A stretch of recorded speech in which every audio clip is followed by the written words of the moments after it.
So ito na tayo mga idol guys sa spot. Yan, tataan na natin mga idol guys ang ating timing. Para mamayang hapon may pampain tayo.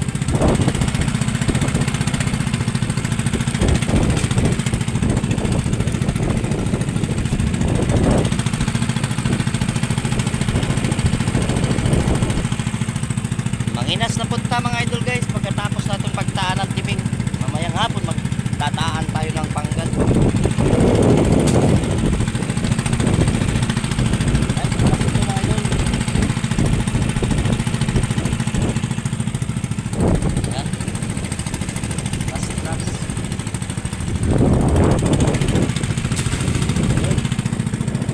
Basta mga idol guys, dito na tayo sa spot.